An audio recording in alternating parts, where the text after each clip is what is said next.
Ṣé video tí mo fẹ́ ṣe yìí, mo gbìyànjú láti má ṣe.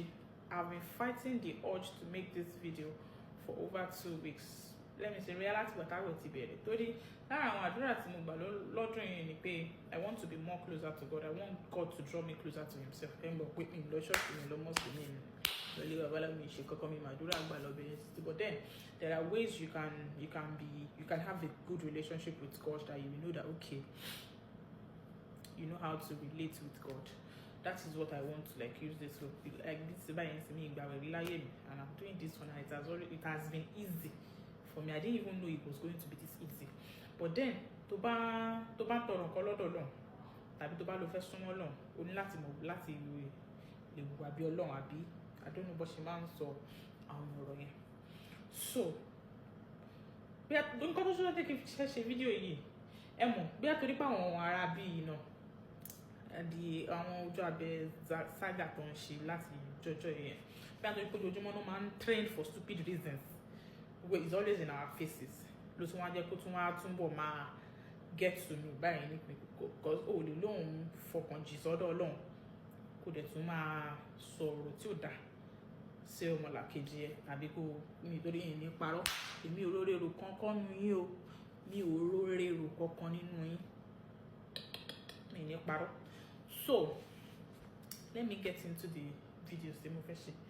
Mo rí àwọn narrative kan àti àwọn kan tó ń sọ pé kinní kan ṣó fẹ́ pa ni our mental health is at stake, our mental kinní kan.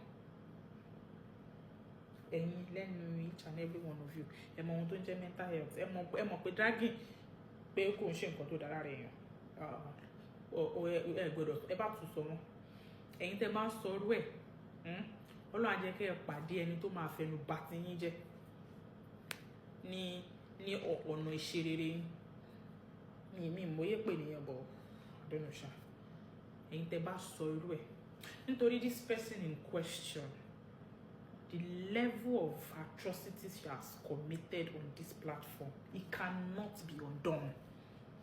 I'll try as much as possible to be open-minded. Pẹ̀lú nǹkan tí mo fẹ́ sọ yìí pé okay máa ṣàǹdásí máa analyze àwọn ọ̀rọ̀ tó bá ń lọ tó ọ̀rọ̀ tó bá ní ṣe pẹ̀lú èmi náà fúnra mi wáyé tí mi ṣe lè analyze àbí pé okay but I'll try as much as possible to be neutral enough pé okay kí mi náà wà open-minded kí n má sọ̀rọ̀ bí victim kí n kàn sọ̀rọ̀ bí pé okay mo dá sọ̀rọ̀ yẹn neutrally. The amount of atrocity this woman has committed on this platform, it cannot be undone. Woman, you are around to the platform.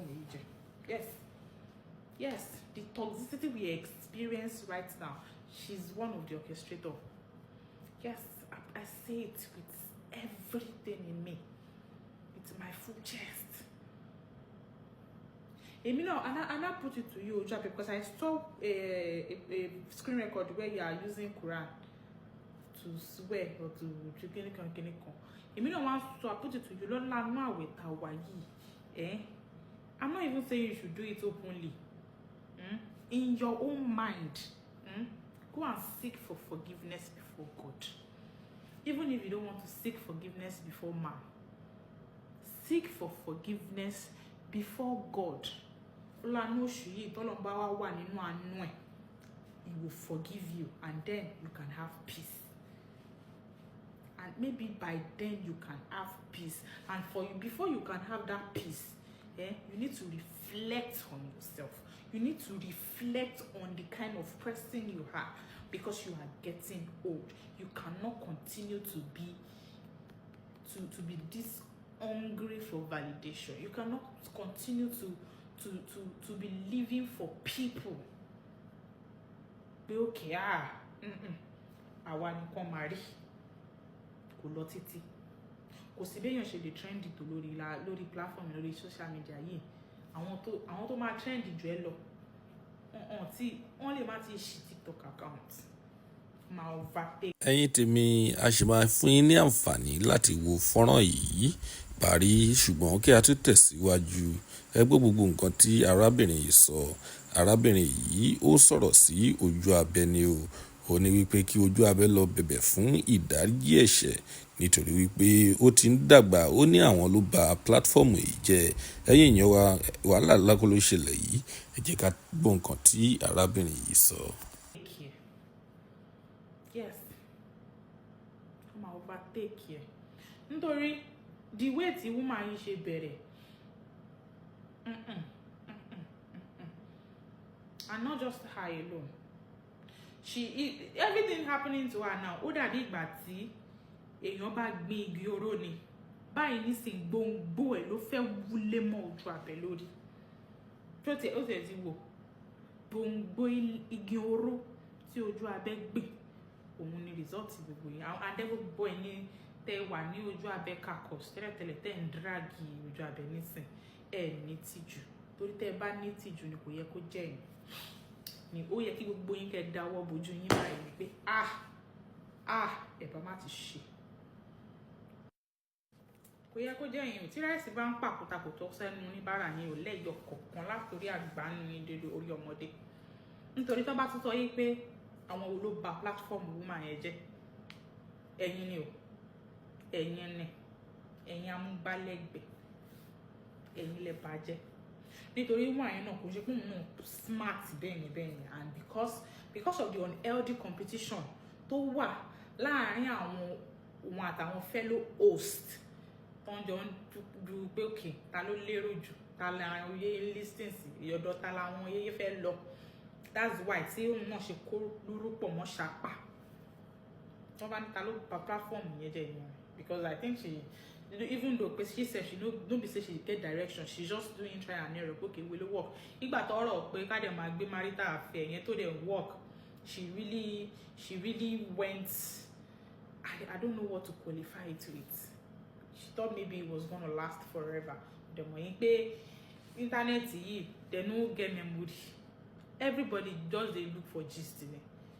Ẹ̀yin lè wà lára àwọn tó bá ọjọ́ tí mo gbọ́ pé ìyí gist mi mọ̀ yẹn pé ìlú òyìnbó ló wà mo jiyàn ẹ̀ pé láyé kò jẹ́jẹ́ bẹ́ẹ̀ lórí platform tó jẹ́ pé tọ́lọ́ bá tiẹ̀ ní pé òkè àtayébáyé ni àwọn èèyàn ti máa ń ṣe platform àwọn lábẹ́ ọ̀run èmi làwọn Oríyọmí Hamzat ṣe báwọn something like this ni wọ́n ń ṣe tó bá sọ nǹkan wọn á béèrè pé ṣùgbọ́n tẹ́lẹ̀ bá rẹ̀ nìyẹn bí o ṣó lè sọ gbọ́n tó ń tún sọ yìí o àwọn nǹkan kan bẹ́ẹ̀ ṣebí that was the first video I made pé okay ẹ má jẹ́ kó máa fi platform yìí wá máa bàyàn lórúkọ jẹ́ ẹ máa verify story kó tó di pé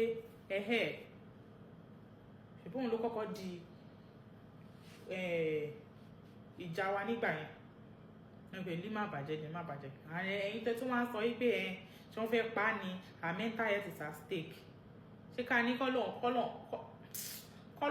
ń jẹ́ kí ẹ pàdé èèyàn tó máa fẹnu bà tí yín jẹ́ kẹ́ tó débi ṣe rere yín tá bá fẹ́ bára wa sọ tòótọ́ ọ̀rọ̀ igi oró tí OJUABE gbìn òun ló fẹ́ wúlé mọ́ lórí ìka ò jẹ́ ṣe tí ẹ bẹ́ẹ̀ ẹ wo ohun tí èké dà gbogbo àwọn nǹkan tí èké ti ṣe èké was doing fine on its own without all this fracas nonsense he was doing fine tó bá sọ pé common evidence ibi tí ó ti sọ pé kán wá bá àwọn èèyàn lórúkọ jẹ́ kán wá drag àwọn èèyàn but when he's doing all of this thing on your platform you don't caution him yìí gist mi mọ̀ yẹn kéèyàn kan tó dé báyìí kò fẹ́ mọ bẹ́ẹ̀ ni yẹn ṣe jẹ́ kò fẹ́ mọ bẹ́ẹ̀ ni yẹn ṣe tó a máa sọ̀rọ̀ gbàù but you allowed them you entertained them you actually gave them the platform to disrespect people máa sọ̀rọ̀ tèpètèpè tí insult ni àjẹ́ òun ṣe gbogbo àjẹ́ náà rẹ́jẹ̀ lẹ́nu ẹ̀ kò dìgbà tó ọ̀rọ̀ yẹn bá jáde látòjú ẹni OJUABE fúnra rẹ̀ before everybody go say okay you are the one that said it yes ilé apẹta tó sọ pé ìwọ ní kọ́ mú evidence wọn àwọn ò lè rí evidence mú jáde torí àwọn ò kì í rìkọ́dù kọlù oníkọlù torí àwọn ò wà strategic ọ̀pọ̀lọpọ̀ people around you they are very gullible they don't know the kind of person you are they don't that is why tọ́pọ̀lọpọ̀ wọn ò fi lè rí evidence mú jáde you dare to carry Quran láti máa fi sú ẹ Ọlọ́run ti ní sùúrù fún wa jù tó bá jẹ́ bí èèyàn ṣe máa ń dájọ́ lọ́lọ́run ṣe máa ń dájọ́ ni ọ̀pọ̀lọpọ̀ yín ò ní rí ọjọ́ kejì tẹ́ bá hùwà bàjẹ́ ẹ ní rí ọjọ́ kejì tẹ́ bá hùwà bàjẹ́ you dare to carry Quran to swear kí lè rè tó bá jèrè gbogbo ayé tẹ́lẹ̀ sọmọlúàbí nù gbogbo nǹkan téèyàn bá ń ṣe láyé yìí tó bá ti lè sọmọlúàbí ẹnu nítorí owó tàbí torí torí òkìkí àbí torí whatever ó lè rere bọ̀ ńbẹ̀. You need to seek God's forgiveness. Seek God. I'm not even saying you should apologize to anybody or to apologize, even myself. I don't need your apology. You need to seek God. Pé okay, kó tẹ wá wọlé àánú àwẹ̀ yìí pé okay, Ọlọ́run jọ̀ọ́. Gbogbo ohun tó ń ṣẹlẹ̀ sí mi yìí, ó dà kó fẹ́ kọjá agbára mi lọ. Retrace your step. If not, you cannot find peace. Èpè kọ́ o, mi ṣe bẹ́ẹ̀. But ẹ wọlé ẹwẹ́ ni mo kọ́. Ẹnì kíní, ẹnì kejì, ẹnì kẹta, ẹ̀dẹ̀ ní wọ́n parọ́. Cháwà wá God. You have done it to me. Ìjọ́ tí woman yìí sọ̀rọ̀, ó pe Kent báyìí, ó pe èmi ni mo ṣe mo dẹ̀ bọ́ta kí n sọ pé òun ní chaati mi àti ìmú ká. Àwọn tẹ́lẹ̀ jọ ń ṣe kọ́ọ̀lù tí wọ́n rí evidence between you and I. Mo mọ̀ pé each and every single one of them that you have spoken to on phone, you have them on record. Wait. Gbogbo pé okay. Kí wá ní ìyà? What's the difference between you and Lizzie? There's no difference because right now you're already swearing for people and swearing for their children. She don't tell her kids on funny. Kí ni yàtọ̀? No different. Oyin tó bá dẹ̀ ti wò pé òun fẹ́ dá lójú gbogbo ayé, ó máa padà tẹ̀ lójú gbogbo ayé ni, and that is exactly what is happening to you. Látara unhealthy competition ní pé okay, kìnìkan. Ṣé mi gbọ́dọ̀? No. Àìmọye àwọn èèyàn lórí platform yìí tó jẹ́ pé láti ara nǹkan tí okay, how many weeks have you, how many months have they dragged you for that you are already flaring up pé okay, ẹ fẹ́ pa mí ní kí ni mo ṣe tó bá tẹ̀ ṣe yín tọ́lẹ́ so dragging ò dùn. Now your mental health matters. Now your mental health, but you have set a whole lot of people for dragging on this platform ní orí nǹkan tí ó tẹ̀ yẹ kó di tí ó dogun kó dìjà. But at the end of the day, you don't care about people's feelings. But right now, you say you are empowering them. Empowering you to jẹ́ pé ibi tí orí burúkú bá ti ń ṣẹlẹ̀ nìkan. Ṣé wọ́n nǹkan tó ń pè ní blogger nìyẹn? Screen record gbé pé. Screen record. Ṣé ní tí mo sọ lọ́jọ́ kìíní àná nìyẹn pé okay. Tí Lizzie bá ń ṣe live gbogbo views tó wà ń bẹ̀. 200, 400, 300, but ẹ̀yin á ṣe screen record ẹ̀ gbé síta ìyẹn á ní 500,000 views á ní 1 million views ó yá ta ló ń promote violence ta ló ń promote rògbòdìyàn bí ó ṣẹ̀yìn. And those are the kind of people that you see to empower. Gbogbo àwọn tó wà platform kò sáwọn tó akíkanjú tó jẹ́ pé they need this real empowerment. They are empowering people just because they are useful for your destruction. But OJUABE, before you can seek for God for forgiveness, maybe by then you will have peace. Look at what AK has turned to. Shebi you have a warning nínú yín ló lè fọmọ fún AK pé okay ọmọ mi lélẹ̀ ya gbà kó fẹ́. Ọmọ bíbí inú yín àbúrò yín ọmọ ìyá yín ọmọ bàbá yín ìkà ò jẹ́ ṣe ti ẹ̀bẹ̀ ìkà èwo ni òbí mọ́ nínú gbogbo yín ṣe lè lájú yín kalẹ̀ ṣe lè fọmọ fún ní tẹ sọ́dà torí yes ó lè ní ti tẹ̀ lára lóòótọ́ bọ̀ tó bá rí yàn máa caution ní pé okay this is nínú wọn ṣe báyìí kò ní dín tó dà yẹn gbogbo nǹkan tó ti ṣe kò sí bó ṣe lè sọ pé òun fẹ́ repent tó lé ní kò sí ìwà dáadáa pé òkè ó tẹ̀ ṣe kí ló máa ń ṣe charity àbí nǹkan yẹn tó lè cover fún gbogbo àwọn ìwà burúkú mi tó ti wù ẹ̀wọ̀n tẹ̀sán ọmọ ọlọ́mọdà ìkà ò jẹ́ ṣe ti ẹ̀ bẹ́ẹ̀ so gẹ́gẹ́ bí ọ̀rọ̀ yín níjọ́ kìíní àná pé if you can't take the heat don't enter the kitchen tí yín náà lòdì you dare not complain you should take everything thrown at you with faith báyìí pẹ̀lú ọpẹ́ gbà bí ọpẹ́ ni wọ́n bá ṣe ń sọ